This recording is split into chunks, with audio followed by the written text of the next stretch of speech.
In this video, I'm going to talk about an easier way to get access to the stuff underneath here. Because the way this is designed, there's a big plastic piece that sits on top of the center console brace, which is a big aluminium piece that runs under the whole thing. And this whole thing will pull out from underneath the PCM. So depending on what you want to do, you may want to do this or you may want to get access to it alternatively. But the first thing we need to do is remove the piece down the side here. There's a bunch of clips all the way along here. And the big danger is there's a clip that sort of slots into part of the frame behind back here. That's easy for that to get broken off. Also, there's a plunger that sits in here. You don't want to break that off. So you'll need to pull it out of a bunch of clips here and then sort of bend it out and then move it rearwards.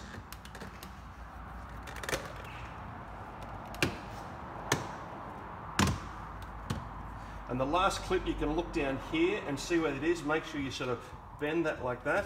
And instead of pulling that out there, we want to slide this rearwards. Because that little clip up the front here is going to slide in behind where this little blue sort of plastic piece is. And there's a plunger up the front here, which is going to slide in into there. Now that thing there can just come out, or you can just leave that there. Then we need to, and you will need to do that on both sides, then we need to remove the surround around the center console, open up the armrest and just lift that up like that. So just unclip that. What you don't want to do is lever it up like that because it can crease the trim. What you want to do is get both hands in here, and there are clips about there, and then up the front. Just find out where it is and put your fingers like that and lift it up from the side. And then there's not going to be any danger of damaging things. The seal that sits underneath here will come out with it, but it's probably going to separate and it's in quite tight. So you'll need to maybe pull that out first and then remove the seal. You'll join those two back together prior to installation. Next thing you want to do is remove the button console here. So just get a pry tool and just pop that up like that.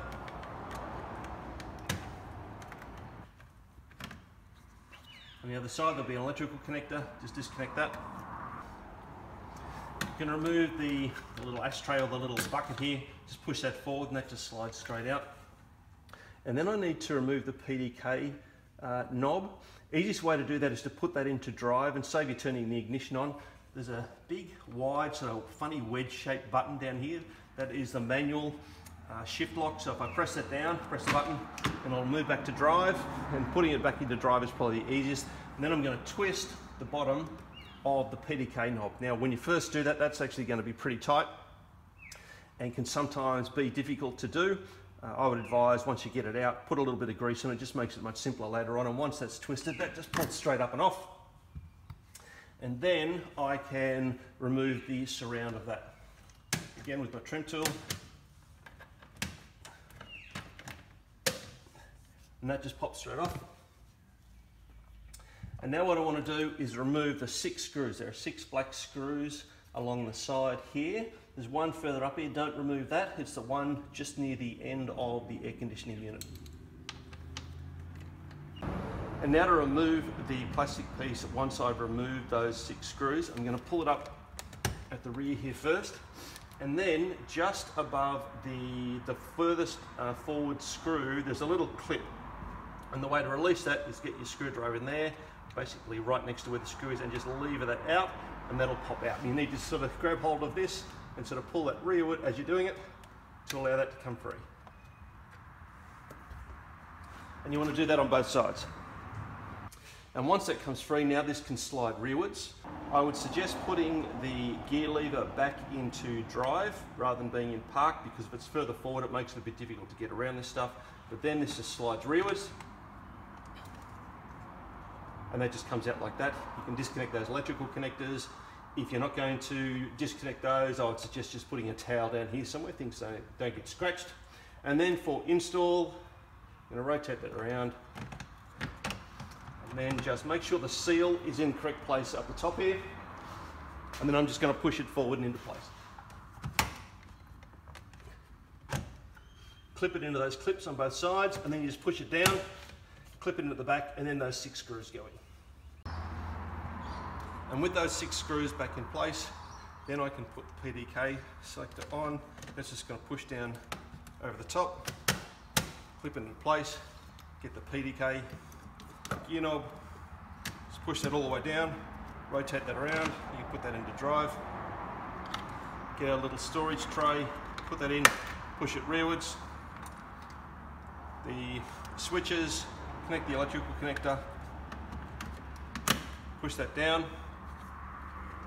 and then I'm going to fit my rubber seal into this correctly, and I'm going to fit this in, but the secret to this is to not try and push one part of it in fully.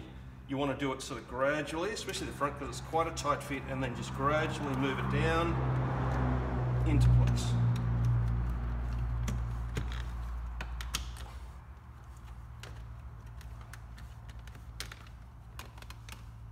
And then we're going to put this piece in. Things to be careful of here, where we're going to put that little thing that goes down the side of where that blue plastic piece is important. So what we want to do is put this sort of in like that, and as it slots in, we're going to sort of push in there as well as bend out like that, and you can look down here and see where the clips are and where they need to go in. So we're going to gradually just move that forward until the clips line up, and then you can push everything into place. When I'd done a previous video on removing all the trim on the inside, one of the things I found the hardest was to sort out the motion detector that sits underneath here. The way this is actually designed to be put together is you put the motion detector in there, and with that plastic piece disconnected, now I have easy access to that cord to remove that, but mainly to connect that easily. After I put that in place, I leave that disconnected and then I plonk it in prior to putting this plastic piece over the top. And if you want to remove the PDK unit, just put it back into drive.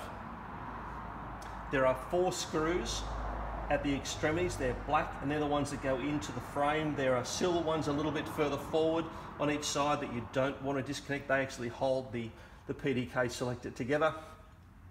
But if you remove those screws, there's an electrical connector. It's cable tied front and rear, so you can just clip those off and put new cable ties on later on. And then finally, the thing that holds onto the cable, you just push that forward and then rotate that around and pull that straight up like that, and then the whole thing can come out. And now you've got access to everything underneath here, including the airbag controller and a few other things as well.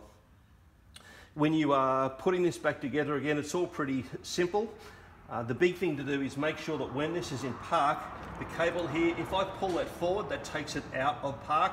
All I want to do is make sure that's pushed all the way rearward, so the gearbox is in park and is locked, and then I just push that into place like that, and then I just rotate this around.